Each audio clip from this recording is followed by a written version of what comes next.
Hello every one, ഇതാണ് എൻ്റെ office table. 2012 മുതൽ, അതായത് ഏകദേശം ഒരു 13 വർഷമായിട്ട് I have been working with the same company. UAE based ആയിട്ടുള്ള എഡ്യൂക്കേഷൻ ഇൻസ്റ്റിറ്റ്യൂട്ടാണ്.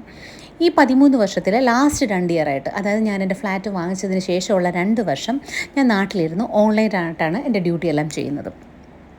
ആഴ്ചയിൽ 5 ദിവസം എനിക്ക് ക്ലാസ്സസ് ഉണ്ടാവും, ഒരു ദിവസം അക്കൗണ്ട്സ് ചെയ്യണം. ഇതൊക്കെയാണ് എൻ്റെ ഒരു വർക്ക് പ്രൊഫൈൽ. അപ്പോൾ ഞാൻ പറഞ്ഞു വന്നതൊന്നുമല്ല.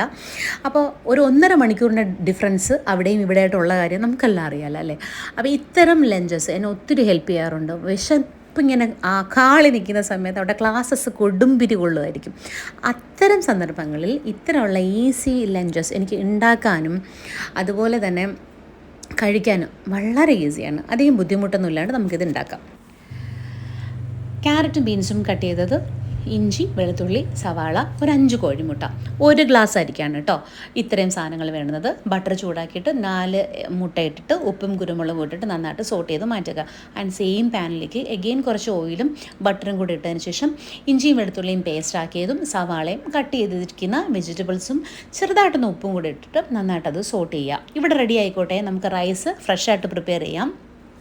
ഫ്രഷായിട്ട് പ്രിപ്പയർ ചെയ്തത് കൊണ്ട് തന്നെ കുറച്ച് ഐസ് വാട്ടർ ഒഴിച്ചിട്ട് അതിനൊന്ന് സെറ്റാക്കണം കേട്ടോ. തലേ ദിവസമേ റൈസ് ഉണ്ടാക്കി ഫ്രിഡ്ജിൽ വെച്ചിട്ട് ഇതുണ്ടാക്കുന്നതാണ് കുറച്ചുകൂടെ നല്ലത്. സോ ഇവിടെ സെറ്റായിക്കോട്ടെ.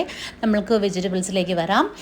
സോട്ടായിട്ടുള്ള വെജിറ്റബിൾസിലേക്ക് 1/2 ടീസ്പൂൺ മഞ്ഞൾപ്പൊടി, 1 ടീസ്പൂൺ കാശ്മീരി ചില്ലി, 1/2 ടീസ്പൂൺ കുരുമുളക്, 1 teaspoon soya sauce, 1 table spoon ketchup, അതായത് ടൊമാറ്റോ കെച്ചപ്പ്, ഇതും കൂടെ ഒഴിച്ചിട്ട് പച്ചമണം മാറുന്നവരെ നന്നായിട്ട് മിക്സ് ചെയ്യുക. എന്നിട്ട് കുറച്ച് മല്ലിയില കട്ട് ചെയ്ത് കുനുകുനുകുന കട്ട് ചെയ്ത് ഇടുക. ഇനി ഇതിലേക്ക് ഒരു മുട്ടയും കൂടെ പൊട്ടിച്ചൊഴിക്കുക. ഈ മുട്ടയുടെ കൂടെ വരുമ്പോൾ സമയത്ത് റൈസിന് നല്ല ഒരു എഗ്ഗിൻ്റെ ഫ്ലേവർ ഉണ്ടാവും. പക്ഷേ നമുക്ക് നല്ല ടേസ്റ്റ് ആട്ടോ അത്. ഇനി നമുക്ക് സോൾട്ടഡ് ആയിട്ടുള്ള എഗ്ഗും കൂടെ ഇടാം, റൈസും കൂടെ ഇട്ട് മിക്സ് ചെയ്താൽ പണി കഴിഞ്ഞു. നമുക്ക് ഉണ്ടാക്കാനും ഡ്യൂട്ടിയുടെ ഇടയിൽ കഴിക്കാനും ദ ബെസ്റ്റ്. ഉണ്ടാക്കി നോക്കിയിട്ട് അഭിപ്രായം പറയണേ.